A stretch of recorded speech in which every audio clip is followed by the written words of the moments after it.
Hi hello beautiful souls. என்னென்னு தெரிலங்க, twin ஃப்ளேம்னு ஆரம்பித்தோடனே நிறையா டவுன்லோட்ஸு, மெடிடேஷன்லையாக இருக்கட்டும், நிறையா சேனல்டு மெசேஜஸ்லாம் நிறையா வருது. என்னென்னு தெரில. ஏன்னா நிறையா பேர் இந்த வேர்ல்டு வைடு சஃபர் ஆகக்கூடிய ஒரு விஷயம் ட்வின் ஃப்ளேமு.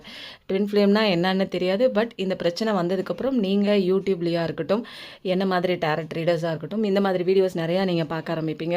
அதுக்கப்புறம் கடவுள் கொஞ்சம் கொஞ்சமாக உங்களை கைட் பண்ணி நீங்கள் உங்களுக்குள்ளே நீங்கள் என்ன தேடலை, இப்போ என்ன தேவையில்லாமல் ஒரு விஷயத்தை தேடிட்டு இருக்கீங்க அப்படிங்கிற ஒரு புரிதல் உங்களுக்குள்ளே கடவுள் கொண்டு வருவாங்க. உங்களோட இன்னர் செல்ஃப் அலைன் ஆகணும்.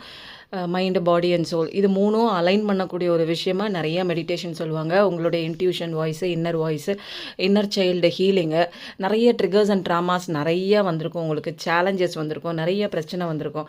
ஏன் இதெல்லாம் எனக்கு மட்டும் வருது அப்படிங்கிற ஒரு சுச்சுவேஷன். இன்றைக்கி பேசினாங்க, நோட் கான்டாக்ட் சுச்சுவேஷன் ஏன் போனாங்கன்னே தெரியலையே அப்படின்னு முழிச்சிட்டு இருப்பீங்க. எதுவுமே தெரியல அப்படிங்கும்போது தான் கடவுள் அந்த சூழ்நிலையில் உங்களுக்குள்ள ஒரு வாய்ஸ் ஒன்று கேட்டுகிட்டே இருக்கும். இதெல்லாம் உங்களுக்கு லேக் ஆகிருக்கு, உங்களை நேசிங்க அப்படின்னு சொல்கிற ஒரு விஷயமாக தான் ட்வின் ஃப்ளேமாக இருக்கட்டும், கார்மிக் பார்ட்னராக இருக்கட்டும், 2 பேரும் வருவாங்க. ட்வின் ஃப்ளேம் அப்படிங்கிறது ரெகுலராக நீங்கள் பேசிகிட்டே இருக்கிற மாதிரிலாம் இருக்காதுங்க. ஆன் அண்ட் ஆஃப் சுச்சுவேஷன் மாதிரி தான் இருக்கும். வருவாங்க, திடீர்னு காணா போவாங்க, திடீர்னு பேசுவாங்க, திடீர்னு ஓடிடுவாங்க. அந்த மாதிரி தான் இருக்கும். அப்போ நீங்கள் என்ன பண்ணணும் அப்படின்னா, ஃபஸ்ட்டு உங்களை கான்சென்ட்ரேஷன் பண்ணணும். உங்களை செல்ஃப் லவ் பண்ணணும், செல்ஃப் கேர் பண்ணணும்.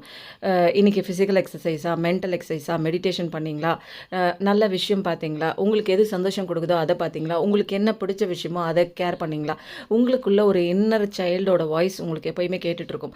அது சின்ன வயசுலேருந்து இப்போ வரைக்கும் நிறைய அடிபட்டிருக்குங்க. அது ஏமாற்றப்பட்டிருக்கும், அது நிறைய வழிகளை தாங்கிக்கிட்டு வந்திருக்கும். அதை நீங்கள் சரி பண்ணணும் அப்படிங்கிற ஒரு முயற்சி இருக்கணும் உங்களுக்கு. ஃபஸ்ட்டு உங்களை நீங்கள் நேசிங்க. நீங்கள் வெளியில் அன்பை தேடுறீங்க, வெளியில் ஒரு கேரை தேடுறீங்க, வெளியில் அட்டென்ஷன் தேடுறீங்க. உங்களுக்குள்ளே அந்த ஃபஸ்ட்டு நிறைய கொடுங்க. உலகத்தில் உள்ள அத்தனை லவ்வும் ஃபஸ்ட்டு உங்களை நேசிங்க. உங்களை நினச்சாலே உங்களுக்கு சந்தோஷம் வரணுங்க. அன்பை அப்படியே கொட்டுங்க. அப்போ என்ன ஆகும், வெளியில் உள்ளவங்களும் அதே ரெசனேட் பண்ணுற மாதிரி, அதே ரிசம்பிள் பண்ணுற மாதிரி உங்களுக்கு நிறைய பேர் வருவாங்க. உங்களை நீங்கள் உள்ளே எப்படி பார்த்துக்கிறீங்களோ அதே மாதிரி பார்த்துக்கக்கூடிய பர்சன்ஸ் நீங்கள் அதே மாதிரி சுச்சுவேஷன்ஸ் கூட உங்களுக்கு ரிசம்பிளன்ஸ் ஆகும். ஸோ அதை ஃபஸ்ட்டு மைண்டில் வச்சுக்கோங்க. நீங்கள் உங்கள் செல்ஃப் கேர் பண்ணல, செல்ஃப் லவ் பண்ணல, இந்த விஷயந்தான் மெயின் திங். அதை ஃபஸ்ட்டு நீங்கள் பார்த்துக்கிட்டாலே இன்னர் யூனியன் அலைன்மெண்ட் ஆகும். அதுக்கப்புறம் 7 சக்ராஸ் அலைன் பண்ணக்கூடிய அந்த மெடிடேஷன் பண்ணணும், சக்ரா மெடிடேஷன் பண்ணணும். உங்களை நல்லா ஒரு பாசிட்டிவான ஒரு ஆரா கொண்டு வரணும். உங்களை ஒரு ஹாப்பினஸ்ஸாக சந்தோஷமான பர்சன் ஆனால் நீங்கள் மாறணும். சந்தோஷத்தை நீங்கள் எப்பயுமே மற்றவங்களுடைய சுச்சுவேஷனோ, அவங்க கொண்டு வர பிரச்சனைனாலேயோ, வெளியில் நடக்கிற எந்த சுச்சுவேஷனுமே உங்களுடைய டெய்லி லைஃப்பை அது பீஸ்ஃபுல்லாகவோ இருக்கா, இல்லை சந்தோஷமாக இருக்கா, அதை டிசைட் பண்ணக்கூடாது. டெய்லி உங்களுடைய ரொட்டீன், நீங்கள் சந்தோஷமாக இருக்கிறது உங்கள் கையில் இருக்குது. நீங்கள் உள்ளே சந்தோஷமாக இருந்தீங்கன்னா வெளியிலையும் சந்தோஷமாக இருக்க போகிறீங்க. யாரோ ஒரு பர்சன் உங்களை திட்டினாலோ, யாரோ ஏதோ ஒரு விஷயம் உங்களுக்கு பிடிக்காத விஷயம் நடந்தாலோ, அந்த விஷயத்தினால நீங்கள் ட்ரிகர் ஆகி அதுக்கு ஏற்ற மாதிரி நீங்கள் உங்கள் மனநிலையை சோகமாக வச்சுக்கக்கூடாது. உங்களுடைய சந்தோஷம் உங்கள் கையில் தான் இருக்குது. மற்றவங்க கிட்ட உங்கள் சந்தோஷத்தையோ உங்கள் வாழ்க்கையோ நீங்கள் கொடுக்காதீங்க. எல்லா டெசிஷனுமே நீங்கள் தான் எடுக்க போகிறீங்க. உங்கள் லைஃபுக்கு வேணுங்கிற அத்தனையுமே நீங்கள் தான் எடுக்க போகிறீங்க. இந்த உலகத்தில் பிறந்தது நீங்கள் வாழ்கிறதுக்கு. ஃபஸ்ட்டு இந்த விஷயம்லாம் தெரியாதனால தான் போய் யாரையோ ஒருத்தரை தேர்ட் பர்சனை நம்பி அவங்க நல்லவங்களா கெட்டவங்களா அப்படின்னு நம்ம முழிச்சுக்கிட்டு அந்த மாதிரி ஒரு சுச்சுவேஷன் போவோம். இந்த மாதிரி ஒரு ட்வின் ஃப்ளேம் திரும்ப சேருவாங்களா அப்படிங்கிறதுக்கு நிறைய ஒரு பாடம்லாம் இருக்குது. அதுக்கு ஃபஸ்ட்டு நீங்கள் அலைன்மெண்ட் ஆகணும். நீங்கள் உங்களுக்குள்ளே சந்தோஷமாக இருக்கணும், நீங்கள் உங்களை கேர் பண்ணணும்.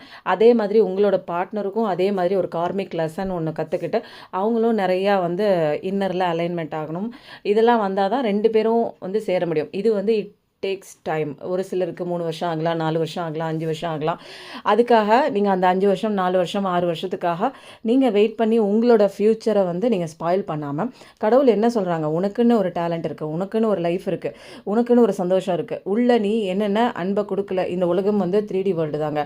இந்த உலகத்தில் எல்லாரும் ஒரே மாதிரி இருக்க மாட்டாங்க. இன்றைக்கி இருக்கிறவங்க நாளைக்கு வேறு மாதிரி இருப்பாங்க.